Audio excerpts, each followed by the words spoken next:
வணக்கம், நான் உங்களுடைய சரவணகுமார் ஐஆர்எஸ்.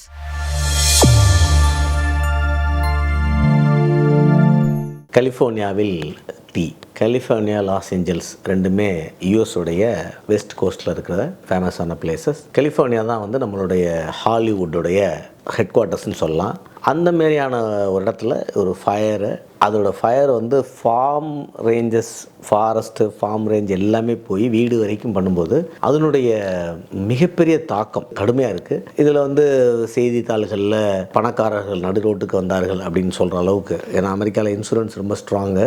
அவங்க வீடுலாம் பெரிய ஏக்கரேஜ் வீடு தான், அது கட்டானா கூட கண்டிப்பாக பணம் வந்துட போகுது. ஸோ அவங்க ஒரு டெம்பரரியாக வருவாங்களே தவிர ஒன்றும் பெர்மனண்ட்டாக வரப்போகிறதில்ல. இருந்தாலும் செய்தித்தாள்களில் ஹாலிவுட் நடிகர்கள், கோடீஸ்வரர்கள் நடு ரோட்டுக்கு வந்தார்கள் அப்படின்னு ஒரு செய்திகள் வந்துட்டுருக்கு.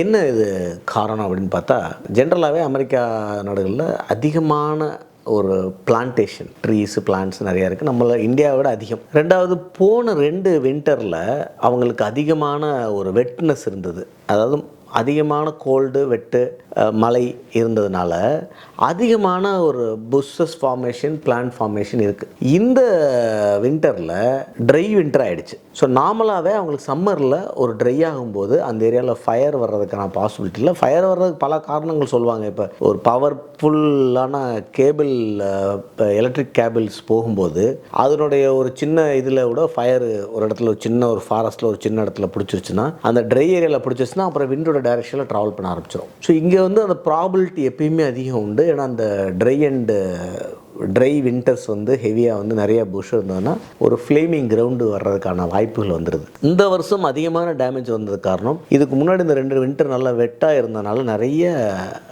பிளான்டேஷன் க்ரோத்து, அது ஃபுல்லாக அப்படியே ட்ரை ஆன உடனே ஒரு ஃப்ளேமுக்கான பெட்டாக மாறிடுச்சு. இங்கே 2 அதர் காம்ப்ளிகேஷன்ஸ் இருக்குது. ஒன்று இந்த விண்டோடைய டைரக்ஷன். ஜென்ரலாக சீலேருந்து விண்டு வரும்போது கொஞ்சம் ஹியூமிடோட வரும். இந்த ஏரியாவில் இந்த கிளைமேட்டிக் சேஞ்ச் மற்ற விஷயங்களில் லேண்டில் இருந்து, அதாவது அது பக்கத்தில் சியாரா, அந்த டெசர்ட்ஸ் எல்லாம் இருக்குது. ஸோ அந்த டெசர்ட்ஸ் ஏரியாவிலேருந்து பாச சொல்லி ஒரு ட்ரை விண்டு வரும்பொழுது இந்த ஃபயரை அதிகப்படுத்தி கொண்டு போயிடுது. இதுக்கெல்லாம் ஒரு பெரிய காரணகர்த்தா யாருன்னு பார்த்தா இந்த குளோபல் வார்மிங் நம்ம சொல்கிறோம். இந்த குளோபல் வார்மிங்கை கண்ட்ரோல் பண்ணணும்னு தான் நம்ம இந்த கார்பன் எமிஷனை கண்ட்ரோல் பண்ணணும், க்ரீன் கவர் அதிகப்படுத்தணும், இதெல்லாம் நம்ம பேசிகிட்டே இருக்கோம். இதில் நம்ம புரிஞ்சுக்க வேண்டிய விஷயம் என்னென்னா, எப்படி நம்ம மனுஷனுக்கு 98.6 டிகிரி அப்படி டெம்பரேச்சர் இருக்கோ, இந்த பூமிக்கு ஒரு டெம்பரேச்சர் இருக்குது. இந்த பூமியோடைய என்விரான்மெண்ட்டு, நம்மளோட அட்மாஸ்பியர், இந்த அட்மாஸ்பியர் ஏர் இருக்கிற அட்மாஸ்பியருக்கு ஒரு ஹீட் இருக்குது. இந்த ஹீட்டு கொஞ்சம் கூடும் குறையும். பட் ஆவரேஜ் நம்பர்னு ஒன்று உண்டு. இந்த நம்பர் கூட கூட என்ன ஆகும்னா நிறைய அட்மாஸ்பியரிக் சர்க்குலேஷன்லாம் மாறிடுது. ஸோ எதுக்காக நம்ம வருத்தப்படுறோன்னா, ஒரு கொஞ்சம் போல் ஹீட் ஏற 28 டிகிரி சார் ஆவரேஜ் சென்னை இருக்குது, 29 ஆகிடுச்சு, அது பிரச்சனை இல்லை. இந்த 29 சென்னையில் பெய்ய வேண்டிய மழை கிருஷ்ணகிரியில் பெஞ்சுன்னா நமக்கு டேமேஜ் ஆகிடுது. ஏன்னா நம்ம மழையை எதிர்பார்க்கல கிருஷ்ணகிரியில். ஸோ திடீர்னு பெய்யும்போது அங்கே டேமேஜ் இருக்குது. ஸோ எங்கே மழை பெய்யணுமோ அங்கே பெய்யாமல், தஞ்சாவூரில் மழை பெய்யாமல் இருக்குன்னா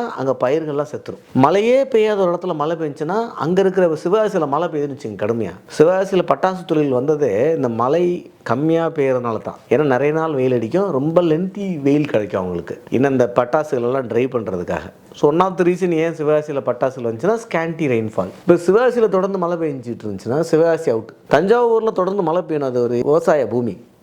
அங்கே மழை தொடர்ந்து பெய்யாமல் நின்றுச்சுன்னா அங்கே விவசாயம் அவுட். குளோபல் வார்மிங் இந்த மாரியான விஷயங்களை பண்ணிடுது. அப்படின்னால தான் நம்ம அந்த குளோபல் வார்மிங்கை கண்ட்ரோல் பண்ணுறதுக்கு இந்த CO2, CO எமிஷன்லாம் எப்படி கண்ட்ரோல் பண்ணுறதுன்னு நம்ம பேசுகிறோம். இதில் தான் அந்த எல்னினா, லானினா அப்படின்னு பார்த்துருப்பீங்க. எல்னினானா பெர்த் ஆஃப் ஜீசஸ்ன்னு சொல்கிறோம். அது பாசிட்டிவான சென்டென்ஸில் சொல்லலை. அந்த எல்னினாங்கிறது கடலில், பசிபிக் ஓஷனில் ஒரு இடத்துல டக்குன்னு ஹீட் ஏறிடும். இந்த ஹீட் ஏறி ஏன் அந்த இடத்துல பர்டிகுலர் இடத்துல ஏறுது அப்படின்னா, இந்த குளோபல் வார்மிங்கோட ஒன் ஆஃப் தி இம்பேக்ட்.